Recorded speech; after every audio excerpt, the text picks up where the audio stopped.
Broadcasting live from the world-famous Coin Academy. It's another episode of the Gangster Chronicles podcast, and I am Big Steel with my guy. Yeah. And of course, man, we have journalist extraordinaire, Mr. Soren Baker in the his nows. Yes. Thanks for having me, all. Oh, for sure, man. You know, we touching down, man, on this top 50 gangster rap albums of all time, man. It's been a journey, and I won't say it's been too much controversy with it, man. First of all, these are just our opinions. Y'all free to go out there and create any kind of list that y'all want to. But I think that we are the experts up here. I do think we know a little bit of something what we're talking about. We the experts? Well, hey, I don't say we have a high opinion. You get me? You want to be labeled the expert? Well, I think I got an ideal. You know, motherfuckers have actually paid me for my opinion on certain shit. You know what I mean? I think I would know a little something. And you know, how many records you don't sold? You don't sold like 14, 15 million records? I've sold a few. I think that would make you, and Soren on road for everybody from the LA Times to the Source and all this other shit. So I would say we definitely know a little bit more than the average bear. More than a little bit. You know, a little bit more, man. I want to hop right into it, man. When we talk about the top 5 gangster rap albums of all time, we talk about like albums like, The Chronic, can't forget that, Ice Cube, America's Most Wanted, Death Certificate, albums like that, man. I think with some of the craziest production around, the Boogeymen just went insane on that. DJ Bobcat, DJ Pooh. Yep. Who else was in the man? Rashad. Yep. It was just real, just nasty. Thick, beefy bass line. Did a lot on that album. Mm-hmm. He did a lot. It was just a very well-produced album, I think, that was kind of ahead of his time because it kind of took that. You remember back then how everybody was meshing the samples together? Yeah. But they had started kind of playing their own instrumentation during that time over it, whereas the Bomb Squad would just kind of sample the stuff as it was. Well, that's one of the many things as rap production in the late 80s going into the early 90s. There was a lot of musicianship that people, I think, don't understand or appreciate because a lot of people, Dre in particular, as you know, on the early Ruthless records, they had a lot of drums that were live, a lot of bass, guitar, standing guitar man, and guitar man Sims, and all those type of dudes, man. They were playing live music, and that I think makes a big difference when you're. I guess the sample era was what it was, but a lot of dudes didn't want to touch that shit because they didn't want to give up that bread. Yeah. So it's very expensive. That's what made me and Slip and who whatever. That's why we wanted to start creating. I guess basically what we would hear or just try to come up with our own melodies or whatever. And then we would bring Willie Z in to play. Right. Because Drive by Miss Daisy. Sampling was good, especially if you know how to chop a lot of shit up, which a lot of good producers knew how to do back then. But a lot of records were sample heavy, man, back in that era. So, in this time, too, a lot of people were doing their interpolations. Mm-hmm. So explain how that worked financially. If you interpolated a record versus sampled it, what was the financial difference? To me, in my opinion, I would just say in the way we did shit is we would try to hide the shit. Right. You get me? So the financial gain from it would be better because you wasn't giving up publishing and then you wasn't giving up whatever or the whole song. Sometimes you would have to give up the whole fucking song if you sampled somebody's shit and it was recognizable. So learning how to interpret this shit, you could do different tricks with it. Okay. Leave a note out here or there, add a note here, or add this or add that. So, a lot of shit I replayed was probably shit I heard. But then by the time I got to the keyboard and Willie Z, and we would just recreate the shit, wanted to have probably the same melody and shit, but Like the same feel, but a different. right. But I'm gonna change up something so a motherfucker just can't be like, oh, that's my song. You get me? I think a thing that was really pivotal to that at the time, because before, if you remember with sampling, wasn't nobody clearing shit for a long at time all. in hip hop. But then Biz Markie got hit with that. When Biz Markie got hit with that album, what was it? What It album? was I Need a Haircut. Yeah, I Need a Haircut, and he got hit, man. And it was some man like I think it was Gilbert O'Sullivan, I believe. yeah, and it was something like $1 million at that time. Yeah, they did a cease and desist. They had to pull the record. So I remember when I bought it, I was one of the only people in Maryland that had it because the album got yanked pretty quick.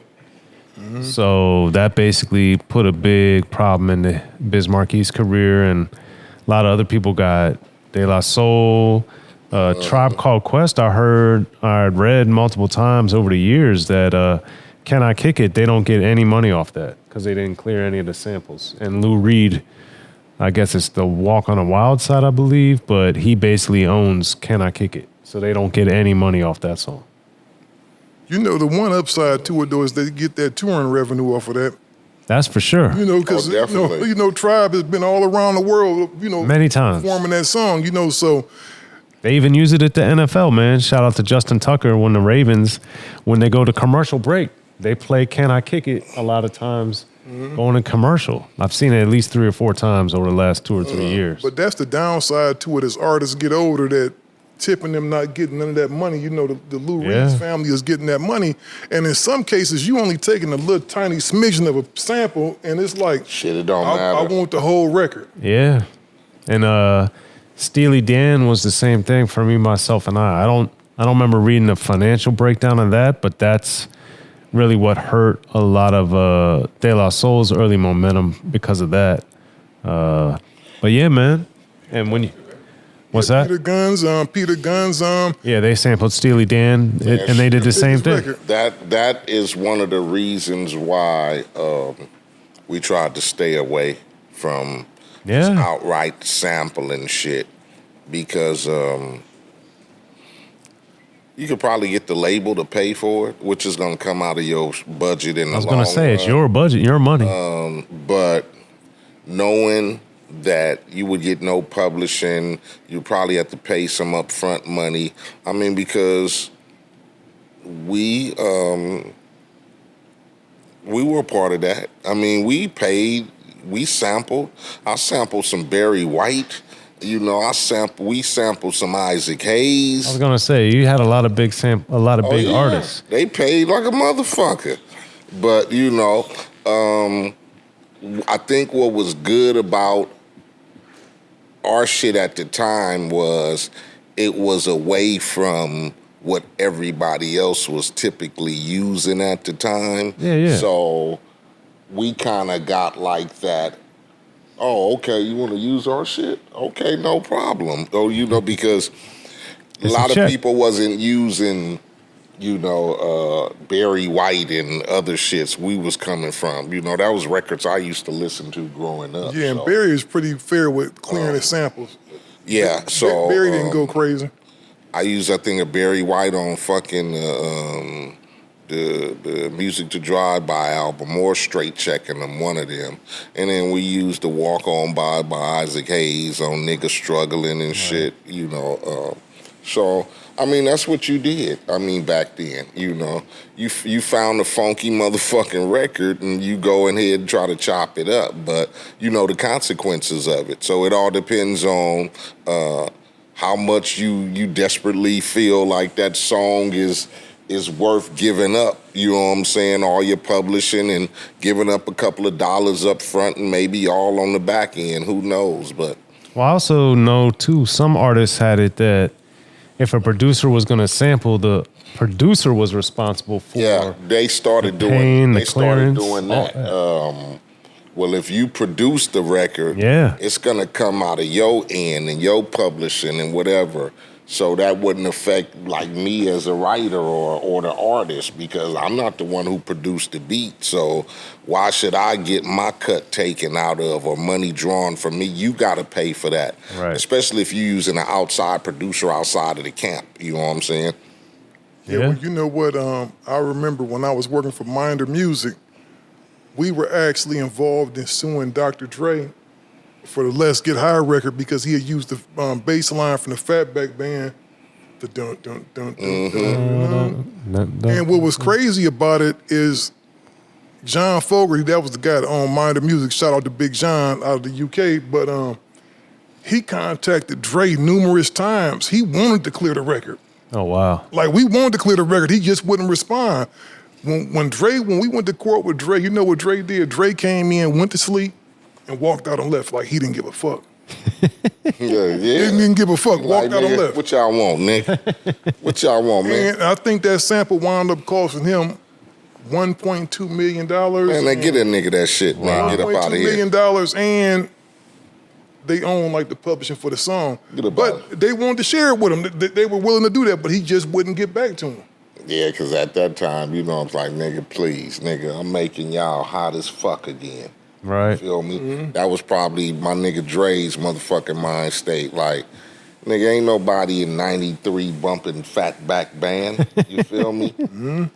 Was you bumping it? No, I sure was. I did when the 2001 album came out. Crazy as fuck. You know, when the 2001 album came still out. said, nah. I want to go back to No, sir. I want to go back to I know you talk about death certificate song, right? Yes.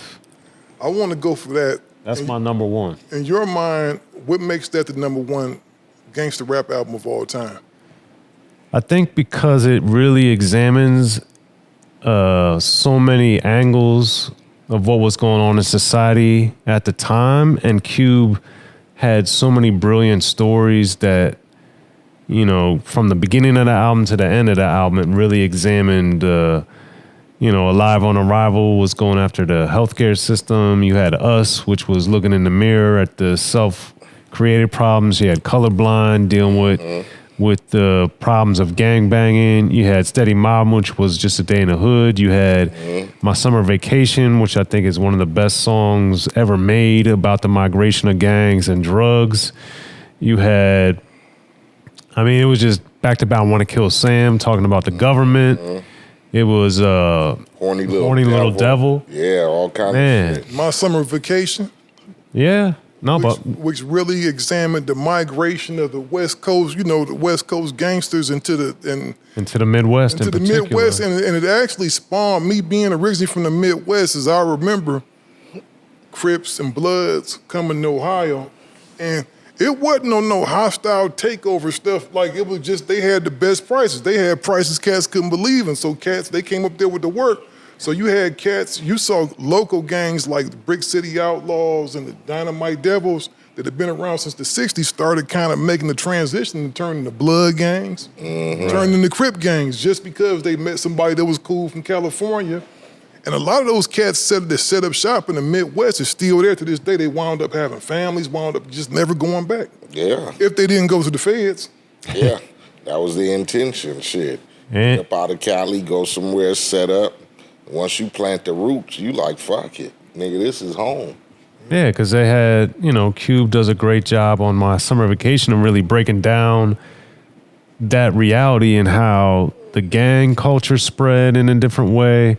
And like you guys are saying, the different drugs and the different way that it was distributed. It was just, My Summer Vacation is just an amazing, amazing breakdown. And then, of course, there's a very heavy Nation of Islam influence on there, and he's talking about, you know, knowledge itself and historical facts and different things going on, that all of that added together, plus the production, plus Cube being such a brilliant writer, it just really has everything. And I think Cube, Bobcat and Rashada as the Boogeyman, and then Sir Jinx, all super underrated producers, and all of it coming together all at once, and Cube having a few guest appearances mainly on Colorblind. It was highlight. Was cracking. It's incredible. It's phenomenal. I think, you know, from the transition of coming off as the solo artist from the America's, Most Wanted. This record was more West Coast feel. Much more. America's Most Wanted was, it had a few West Coast references and feel. We had Once Upon a Time in the Projects, and but I think with the Death Certificate, it really hit home on what you say, niggas, West Coast rap and transition of what it was about. And like Absolutely. you said, the songs just, you went through a motherfucking roller coaster ride. Yeah. And like you said, a lot of that around that time, with being in the rap game and having to deal with the oppression of motherfuckers didn't want rap and, they was hating on it. You kind of, even though niggas was on some gang shit, you kind of was able to listen to those songs on that record. Because you was like, yeah, they don't want a nigga to eat. And they tripping because we saying we from here and niggas is wearing colors and, bitching whole shit and, just reality of what niggas was going through on the daily. But for some reason in that time, man, they really was against what we was pushing. So, that's what that record represented to me, especially the cover with the Uncle Sam toe tag. And that was like crazy, that. too. That was cracking. Crazy. That was like one of those classic covers, like Music to Drive By and shit. Yeah. You know what I'm saying? Exactly, yeah. One of them classic covers that you always remember. Like, damn, them niggas did that. Like, damn, he did that. Damn, that nigga put a toe tag on Uncle Sam. Like, I'm gonna tell you one thing that he did too. Even the sequence and the way the album was sequenced. Because if The you life notice, side and the death side. yeah, he had given up the nappy dugout that talked about a promiscuous girl, and then he had Look Who's Burning. STDs. Yeah, right after that, and I think that's something that was seldom talked about in hip hop is AIDS. Yeah. During that, nobody talked about AIDS. Nobody talked about venereal sexually transmitted diseases. Which, I think the difference is though with Cube, because if you remember Boogie Down Productions on the By All Means Necessary had the Jimmy song where they were talking about the J, the I, the M, the Jimmy hat. So people were talking about it, but the difference that Cube did and Cube always did is took it much more on a street profane level, whereas KRS-One was doing it more of a edutainment, whereas Cube was like street edutainment on a whole totally different level, much more graphic and explicit because people had been rapping about it, but when Cube did it in a way that I think resonated more with a lot of people, because as great as the Jimmy song is by Boogie Down Productions, a lot of people don't remember that song, even though it's a safe sex song, and even though it's on a great album, it's on a gold album. That's a gold album. Mm-hmm. It's on the My Philosophy album. It's on the I'm Still Number One album. So it's on the Stop the Violence album. Violence album. Illegal Business album. Yeah. Slipping. That's one of the best albums too ever made. My shit, man. Right but there. I think that's when you have Giving Up the Nappy Dugout, you have Horny Little Devil, these type of songs when they're examining the sexual tension, racism, sexually transmitted diseases, but doing it from such a profound hood nigga way. Like niggas gon' like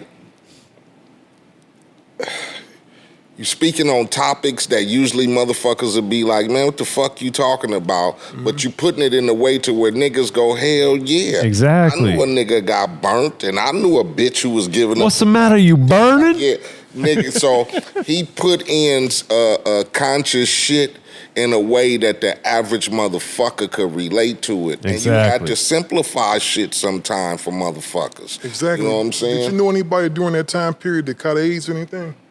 No. And and that was the thing. And what was scary about that is that it was impacting the African American community in disproportionate numbers. Right. Because nobody talked about it. Nobody talked about it. And I remember my cousin that caught I had a cousin, rest in peace, Tiff, that caught AIDS, right? And she caught it from her husband. He was a hemophiliac, and he caught it from Kaiser. And I just remember thinking, like, wow, that really kind of fucked me up a little bit, because at that point, you would hear little rumors about certain people in the neighborhood. Right. They had the package, but it would never get confirmed. Like, so it was almost one of them things that nobody want to talk about. Right. Like, nobody ever talked about it, because I ain't gonna lie, it had me scared to death. Yeah. Oh, definitely.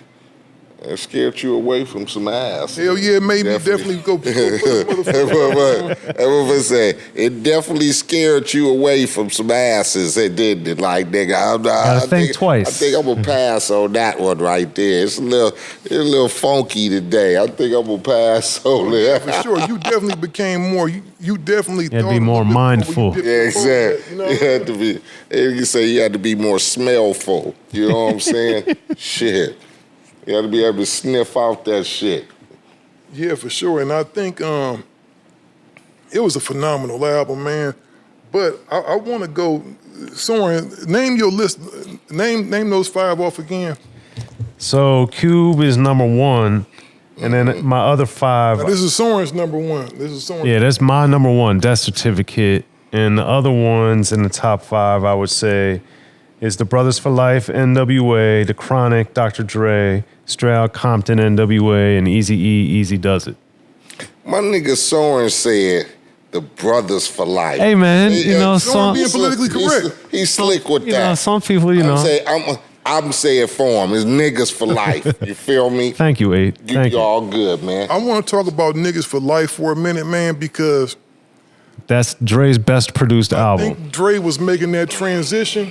in my I opinion. think everybody has something to prove. You got to remember, Q had just left the group, and everybody was kind of wondering what it is. Production was way better than Straight Outta Compton. By far. It's Dre's best produced album Straight to Outta me. Compton was on some real, like, you know, like a lot of niggas, especially DJs, and him coming from a DJ, he was a blender, man. That nigga knew how to blend records, scratch, and all that. So a lot of the first Straight Outta Compton record was a lot of break beat. Well, it's a very Bomb Squad-esque album. Exactly. Very really Bomb up-tempo, really, you know, like, not too, like, as of today, if you listen to it, you would go, this ain't no West Coast record. Not at all. As far as production. Not at all. Now, what they talking about Very is West Coast. All but day. the production, they mocking back east, you know, with the heavy motherfucking breakbeat influenced tracks. All day. The Niggas for Life album was more, you know, bassline riffs and horns. And back to playing the instruments. And exactly. So it gave a more of a West Coast feel to All the day. N.W.A. And record. not to take nothing away from Dre, but Dre has started doing a lot of work with the homies from Above the Law. Of course. You got to remember, Above the Law was very, very much in the live instrumentation at the time. Absolutely. They actually invented G-Funk around that time, because you got to remember, Warren and Snoop were in Above the Law's camp at that time. Yeah.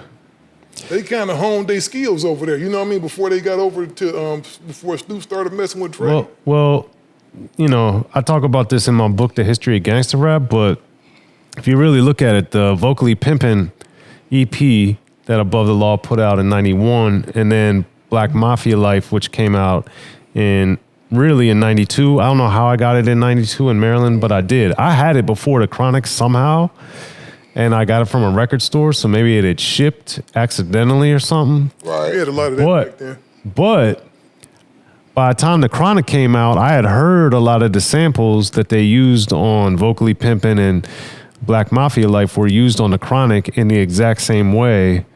So Above the Law, they did it first and they created it, and I'd say Dre stamped it and perfected it, and Warren G really commercialized it. So Yeah, for sure. You know, I would say the biggest thing, man, on the Niggas for Life album, man, outside of Dre's production, it's all of them dudes was coming off on there, man. I was gonna say, All the dudes came MC off on there. Ren. Ren was on there killing shit. Ren was destroying shit on there in that album, man. And I think he had a I ain't gonna lie, man, I could picture all them dudes like, man, fuck this. I'm tired of motherfuckers talking about Q being a man all the time. I'm about to make my statement on this album. I think Ren was always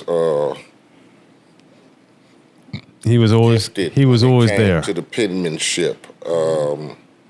Like you said, outside of Cube, I always thought that he stood his own ground. Oh yeah, for When sure. it came Well, to, let me ask you this, being from here, growing up here, and being in Compton, because on Easy Does It, it's really Easy and Ren are on that album a lot, and even on the Straight Outta Compton, it's Dre and Ren are on it a lot. yeah, they was back and forth, man. Yeah, they were doing the harmonizing, The Compton and the Hot Compton Yeah. the house was cracking, man. super cracking. Yeah, they did So, a lot of again that New York. They did a lot of that back and forth, man. Yeah, the Run DMC they was style. cracking and shit. So my question, Nate, is when being here, because even in Maryland, I always thought it was more of a equal share. Like I always looked at Ren and Cube back then at this as like the same level dude.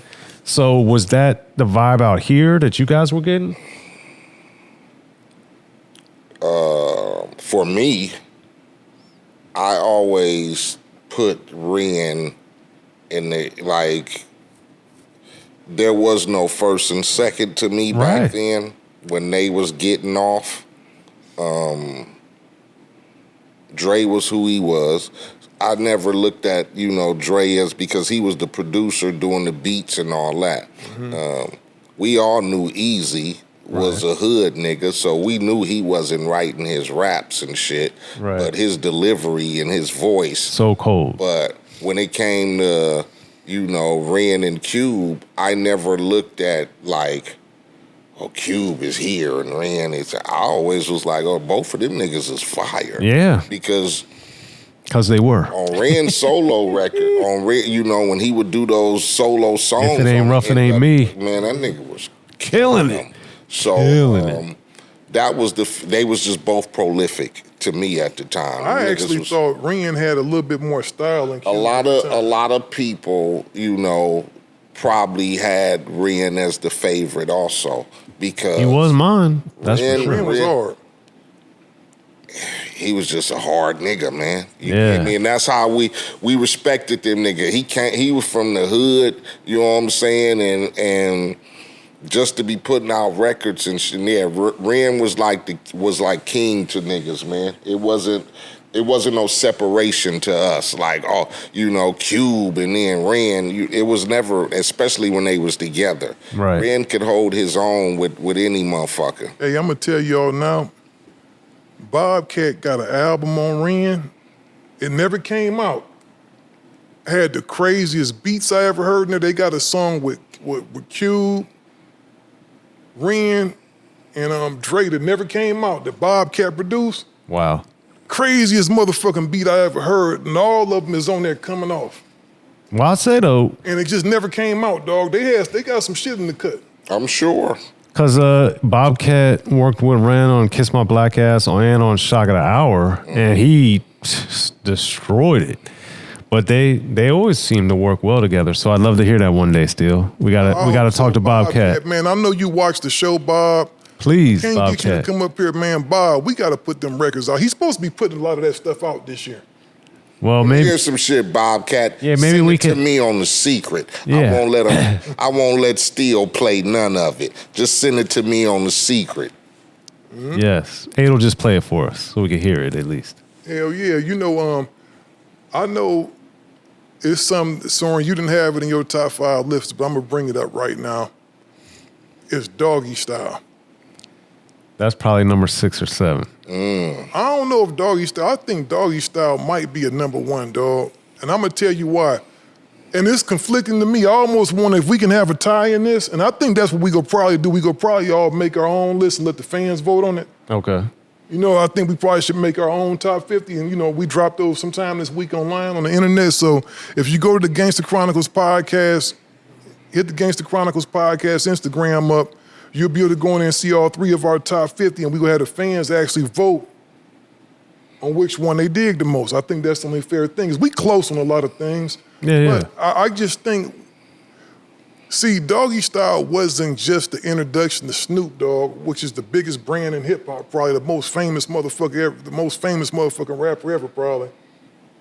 But I just think what you came with that, and I'm gonna tell you, Rage set that whole motherfucking album off.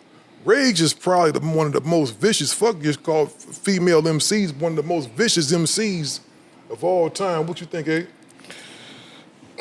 I think Doggy Style changed the lane of which, you know, we were coming as far as West Coast music. A lot of us, you know, were focused on East Coast hip hop. Not that we wanted to mimic East Coast, but if it ain't broke, don't fix it.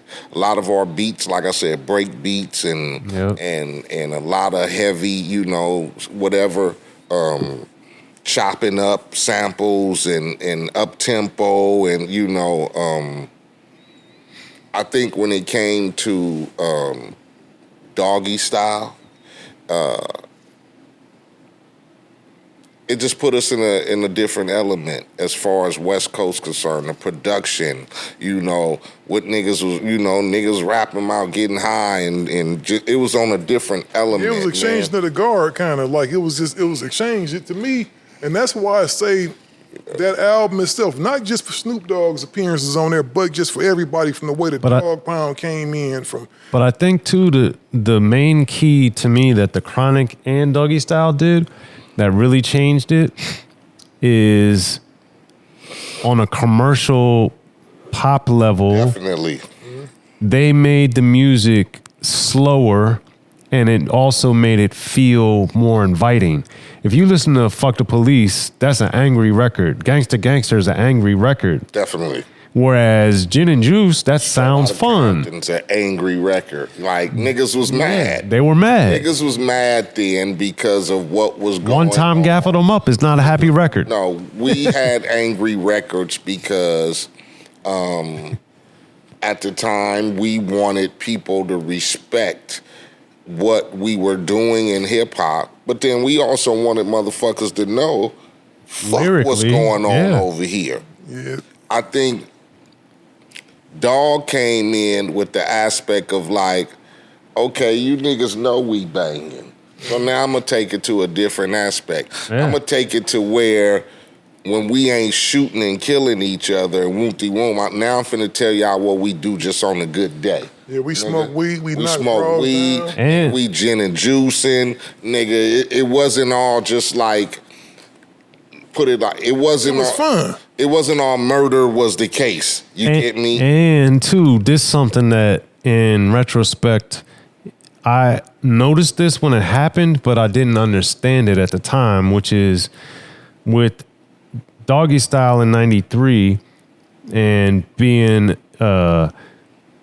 going to like high school and college events, I noticed this was the first time I had ever seen at a white party or a lot of white people at a party where they would play the whole album.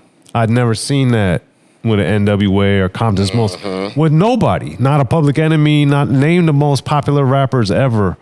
Never until really the Chronic and Doggy Style. And I remember it started with the Chronic, and then that really exploded and became even more pronounced with Doggy Style. Never saw that. Hood feel good music. Yeah, it feel good. Because it wasn't intimidating. Music. Because even like you said with the Chronic, Let Me Ride. But even to start with Nothing But a G Thing. Yeah. You would look at that title, and before you hear the music, you would go, Nothing But a G Thing. Your instinct is like, oh, these niggas finna be on some hood gangster shit. Nigga, this ain't nothing but a G thing, a gangster thing. But then when you hear the music, and then... Yeah, and the video. Then, making popular a groove that has already been embedded in some motherfuckers. Right. You know, when motherfuckers heard that I want to do something freaky, that's like, Yeah. wait a minute. I Right. heard that shit before. My mama Yeah, used to that play that shit in instrumentation. the kitchen and shit. And it's familiar. Or my auntie used to bump that shit. Yeah. So it gave you the automatic, man, I feel good like a motherfucker. And I'm gonna tell you another cheat too, A. Rolling down the street, smoking Endo, sipping on gin and juice, walking down the street, watching ladies go by, watching you. That's what I'm saying. Yeah. It gave, Real familiar. But then, like I said, then they knew how to, nigga, we're gonna turn this into a feel good. Yeah. And then when you watch the visuals, it make you feel, oh man, niggas is all out kicking it at the drive-in and passing drink around.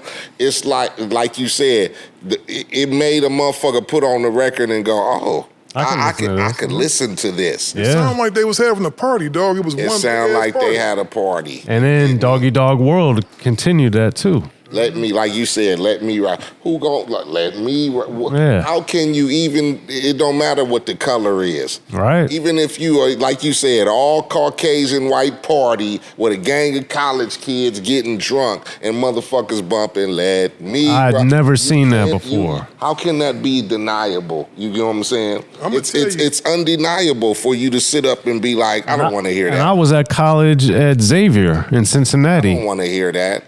Even with Xavier nothing, and they was banging that out. That's what they was banging. They made the shit. They Yeah. made the shit acceptable, even on the street tip. So that's why I think it turned the era of alienating a lot of West Coast artists to where, you know, yeah, you niggas don't do nothing but gang bang, shoot at each other, and say fuck the police. Now, oh no, nigga, we party, Yeah. we feel good, we smoke a little weed, we ride around in our nice cars and our low riders, and it's a good day today. You feel me? Yeah. And like you said, from the Chronic, Snoop it was the same formula because Yeah. look who you got behind the boards. You got Dre behind the boards, and like you said, Snoop led all of the Chronic, so it's just the same fucking formula. Let's just do a part 2 and call it Doggy Style, and now you gonna be the lead. Hey, you never get invited to none of those sessions Which ones? for Doggy Style. Oh no. I was not a death row camp invite because they were cool with, you know, Suge. Suge ran Death Row, and even though they were mixed in, Bloods and Crips, and they all got along, we were still Crips to Suge. You feel me? So we were Bompton's most wanted to Suge. That's what he used to call us. And Wow. you know what's funny? You think Quick being over there at that time with them, because Quick was hanging around with them a lot. Of course, that had a lot to Yeah. do with it. I mean, you've heard stories about it. So I mean, but that would be natural, of course. You know, Quick was hanging around with them. He was hanging out with them. I think Suge started managing him and all of that. That's how he was able to perform at the Source Awards on their showcase. You get me? Because Quick was signed to Profile. Yeah. He was non-existent with Death Row, but Then he once a brought lot of Suge in. shit came in, Profile had him on suspension or something at that time. They wouldn't let him put out these records. so he got Suge involved, and Suge got to be in his manager. So you know, no, I never got any Doggy Style invites. Can you imagine how that would have sounded? You know, you know, shit went the way it should have, and I think it is what it is. Well, you was dropping your own fucking classics. Yeah, I had already. Yeah, he was been, doing quite well for himself. I had already been, you know, I hadn't been a part of a crew, you know. That was a crew. You know what I'm saying? Death Row was a crew. Ruthless was a crew. You know. Well, you had your own crew. Lynch Mob was a their crew. own shit. We was just us, man. That's it. we was All just I us. remember hearing about Wondering was, man, I can't wait to hear Hawkenberg, because you was putting Yeah, out we there, was just us, niggas man. on the run. We didn't have no big entity clique or nothing like that. It was a couple of niggas from the neighborhood, you know, and that's how we did it, man. 4, 5 of us, and that was it, man. And so we never we never had the trickle down of of the tree. You know what I'm saying? Mm-hmm.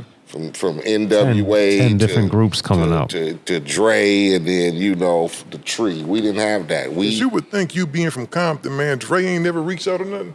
No, Dre was cool. I talked to Dre. We've hung out a couple of times, but we've never got to the stage of fuck it, let's do some music. Because Dre's tempo, I'm a big tempo person. Dre's tempo of his music is like a groove. Like, even though it's up in the 90 BPMs, it sounds a little bit slower. It sounds like 85. You know what I mean? Definitely. And I think, could that's you my imagine shit. 8 riding because that's 8's lane right there. Yeah, that's could you my imagine lane. 8 ride one of them type of tracks?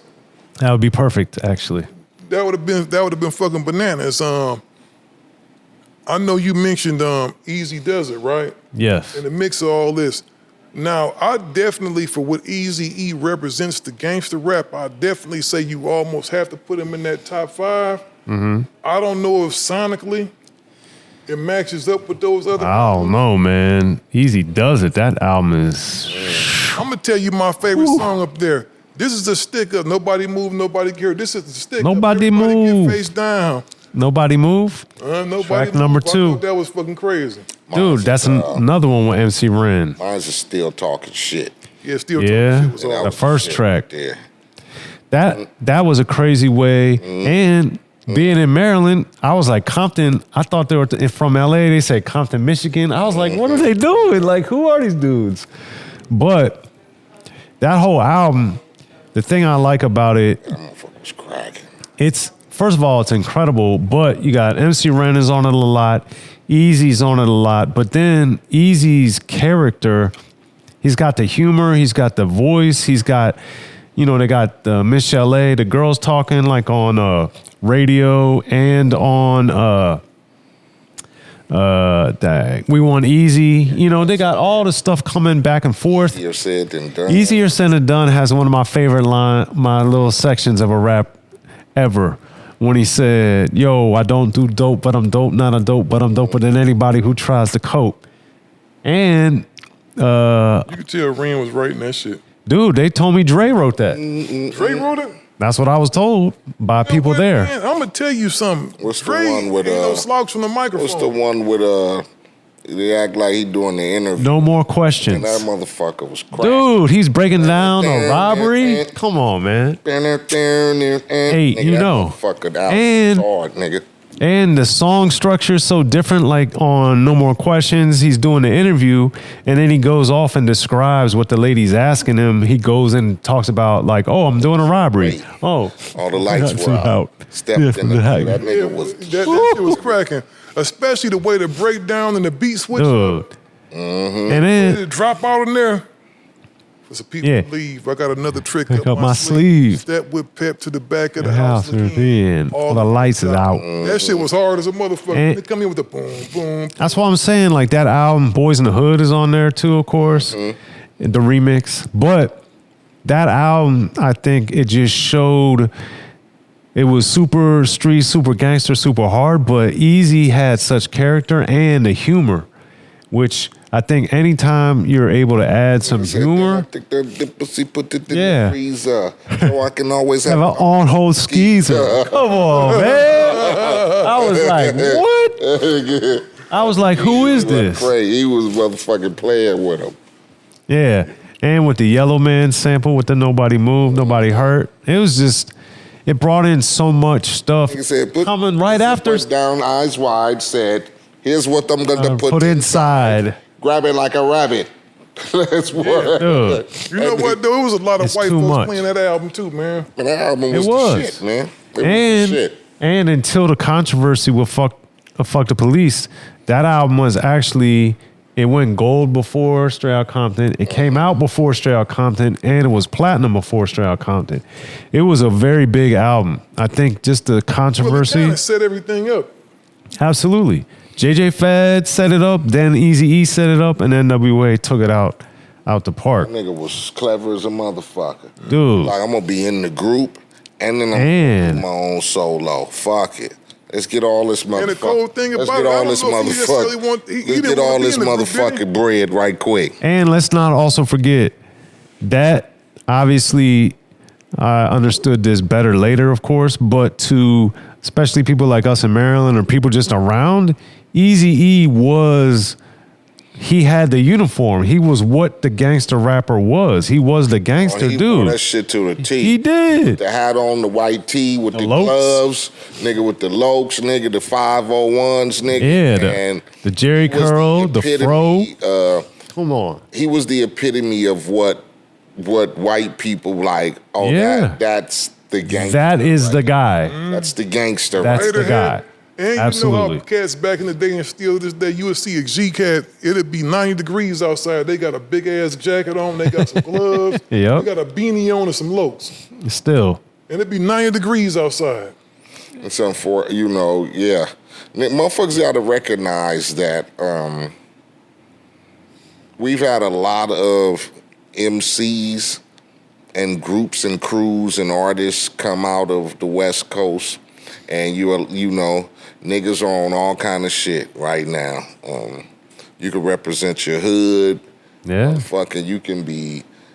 You just think about it with our expression of hip hop. No disrespect to the East Coast, but with our expression of hip hop, you know, being able to say, you know, fuck the police or what went on in the neighborhoods with drug selling and niggas pulling drive-bys and getting jacked, and, you know, from expression of the Dickie suits and the khaki suits and the bandanas and what we went through for look at hip hop today. Right. Motherfucker, you can be anything from a trap nigga to a gay rapper to you can be anything you fucking want today, because we took all of that. Oh hell no. You can be who you want to be. Oh hell no, you can't do that. Right. You remember, nigga, back in the days, nigga, shit. You can't wear motherfucking tennis shoes in clubs and jeans and fucking t-shirts and shit. With saggy jeans. Man, please. That was a funny thing about it. You remember how they used to have them dress codes for them clubs in Hollywood? Man, you better come in here. I used to call them with the motherfucking Sunday best. You gotta come to the club with your Sunday best on. Nigga, I'm not trying to go to a club like I'm finna go to church. What was crazy back then, if you wanted to go see a concert or something, you had to wear your slacks, your shoes to go in, but the cats up on stage had on some khakis. Yeah. They had on a t-shirt, a jacket on. Nigga, I remember, nigga, back in the days, nigga, when they wouldn't even want the artists to wear hats in the club, nigga. Right.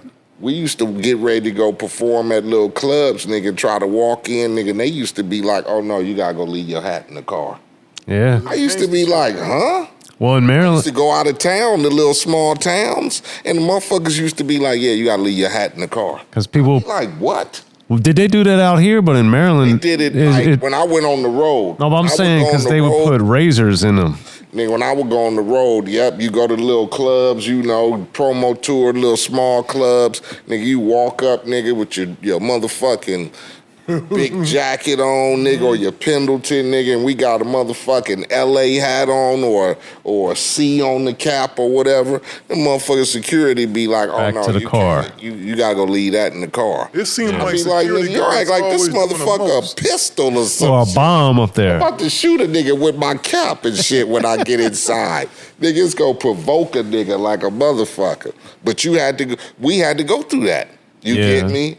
We had to go through that because of the fear of motherfuckers not knowing what was going on at the time as far as hip hop being new or not hip hop, but us as far as West Coast artists, because you know they had hip hop. We had, like I said, Curtis Blow and the Fat Boys, and you know we had East Coast and whatever. But when niggas started pulling up in motherfucking lowriders and khaki suits, you know what I'm saying, with full Ain't Your Mama bandanas around their head, motherfuckers be like, "Oh, you niggas rap? Like you niggas do music? Oh no, turn away." So. Like I said, Eazy was the epitome of the gangster to motherfuckers and shit. Cause you know they used to get harassed going around the country and shit too. Yeah. Let me ask both of y'all this. Is the Chronic 2001 as good as Doggy Style or the Chronic? Wait, say that again? It's 2001 album? You get a 2001 album. Is that as good as either Doggy Style or the Chronic? Not to me. No. Not to me. Doggy Style, I think. And I like the Chronic. The Chronic is, but the Doggy Style is better than the Chronic. And I think Chronic 2001 is, would you put that before the original Chronic or after? To me, it's after. I think it's after. I think it's after. Definitely. I don't think that's a top 5 album. I think it's definitely a great album, but I don't know if it's a top 5 album. Yeah, man. It's not to me. Man.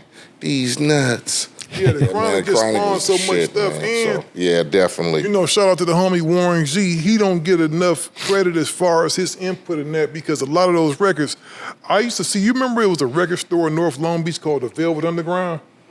Off Atlantic Boulevard, because I used to go up there looking for records, and I would see Warren up there always getting a gang of records. He would have like 100 records on the counter and searching for more. Now I know what the fuck he was doing. And getting his samples together? Yeah, because this was around that time. This was before all that stuff. So to be around during that time period was just special, because I would see him up there, and I always knew who Warren was, right? We didn't know each other personally, but he would be like, "What's up, man?" You know how Warren talk, "What's up, man?" Right. And he would have stacks of records on there, and I would be wondering, like, what the fuck is this dude doing with all these records?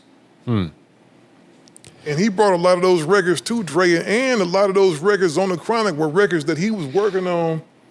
Of course, Dre put his hands on them and made them tighter, because I know Mr. Grimm was on the original Little Ghetto Boy. That was originally a Mr. Grimm record. Okay. And of course, we all know what happened with that. You know, by the time Snoop and the Mr. Officer, Yeah. you know, to break him off something, that was originally Big Mike's record. Yeah, Big Mike, He was almost on, ain't that crazy? Big Mike and 3-2 was almost on the Chronic, dog. they were almost on death row. Because I think they were going to do a joint project. Yeah, they was Big gonna Mike do had told me about Yeah, that. they was gonna do something with Jay Prince. Yep. And that's crazy, man. That's crazy, man. But I think when you look back at all these records, man, that's why I say, you know, we gonna have our own top 50 and stuff, man, but you gotta seriously consider that Doggy Style, man, for just so many reasons, because it's like Ace said, it changed the landscape of music, a gangster rap anyway. So, A, why do you think it's better than the Chronic? Doggy Style. I mean, shit, anytime you, I think just being able to just feed off of what was happening around, you know what I'm saying? If we was there with the Chronic, putting the Chronic together, now we see the formula.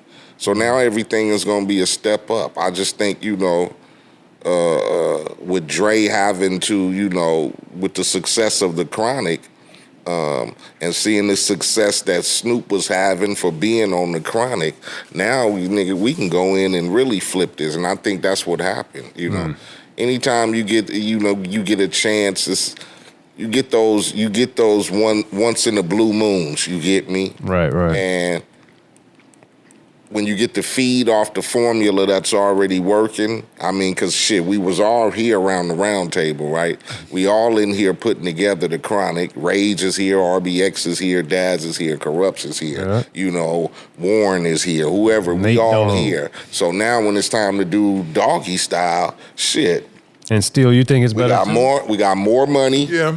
We got more money. We got More better success. output, better success. We got better this, better this. So it's just gonna make the shit. Oh, nigga, let me try this now. Well, so one thing I do like about the Chronic better, though, is I love Dre rapping. Oh, Dre is That's hard. why I think Hell yeah. now that we're talking about all this stuff, that's what I think Doggy Style doesn't have as much of that the Chronic does. Is I think Dre is a great rapper and always has You been. gotta remember, Chronic was Dre's album, technically. Well, I mean, with the Chronic, yeah, it is Dre's album. It's Dre's album, but like I said, I think that's why I like it. Dre just knew, the formula. Shit, I'm gonna go with what I think is working, and he knew it was working since Deep Cover happened. Yeah, you get me? And it was Snoop. Since Deep Cover happened, he like, I know the formula. You get me? Like, I'm not one of them niggas who's selfish to, I got to be in the front. Some motherfuckers are, but some people, when they see the bigger picture, it's what make the product better. Like, I'm not one of those self-centered motherfuckers who feel like I can be the only star. Right. Like, I want to be the entity. I want to be the motherfucker the umbrella niggas is under. You get me? So I don't give a fuck if I sell 1 million and he sell 10. It's still the success of fucking. It's our success. Exactly. It's so our success. I think that's where his vision allowed. Shit, yeah. I'm gonna let you rap on half of the motherfucking Chronic, and then we're gonna turn around and flip around and let you do a whole project by yourself. He was trying to set Snoop up and all those other cats. It was, definitely. I'm throwing you the alley-oop. Nigga, I've never been the forefront rapper. Right, you get me? As far as production and the mixer and all of that, that's where I stick my foot in. Well, rapping, I'm doing just, Dre's hardest line was, man, when he said, because if a bitch try to diss me when I'm full of liquor, I smack the bitch up and shoot the nigga that's with her. That's the type of nigga that you listening to. Talk to you for a minute, then my dick's in you. Dre was hard as a motherfucker, dog. And that's why, now that we say it and I think about it, because I always didn't understand why people like Doggy Style better, but now I understand why, for me, it's the Chronic. It's because Dre rapping more on the Chronic, to me, makes it better. Because Snoop is all over the Chronic. Snoop is it's really a Snoop and Dre album per se. Yeah, they the best Batman and Robin team ever. So, but the Doggy Style. But we lose Dre on Doggy Style. That's my concern. Sonically, but it's a Snoop Dogg album. You ain't supposed to have Dre on there rapping on every motherfucking song. But that's what I'm saying. Still, Snoop is on. He is really the Chronic too. It's like a Dre and Snoop album. It's like the Raekwon only built for Cuban links. It's Raekwon, but Ghost is all over it. Whereas the Chronic has Snoop all over it. It's a similar type of thing, to me at least. But I just think Dre brings, his presence vocally brings a lot. And that's why I think Straight Outta Compton, 100 Miles and Running, Brothers for Life, all those records are so good because Dre's rapping on, he's not all over them. We go see what the people decide. Man. People out there decide. Yeah. I'm gonna tell you this though, man. I was in Ohio a lot at the time. I was going back to the crib a lot, and I was, floating through Kentucky and all that. Right. Everybody around the country was playing Doggy Style, dog. Well, like everywhere. I said, I've never seen so many white people listening to rap. Everywhere, dog. It's Never. like that album took, if you think about it, dog, you know how many gangster rappers came with their poor man version of Doggy Style and the Chronic after that? You had all these, and then y'all had a big impact too. I never saw so many Most Wanteds. Detroit's Most Wanted. Yeah. Miami's Most Wanted. All these other different places. Chicago's Most Wanted. It was like, that was like the season for the gangster rap. Every gangster came out. You had cats coming out of Flint. Speaking of which, and these ain't no top 10 albums, Detroit put out some pretty good gangster shit. Yeah. I think really, once the floodgates opened, almost every major city did that had a rap scene. Don't forget Flint with Dayton Family. Yeah, the Dayton Family. And DFC. And the DFC.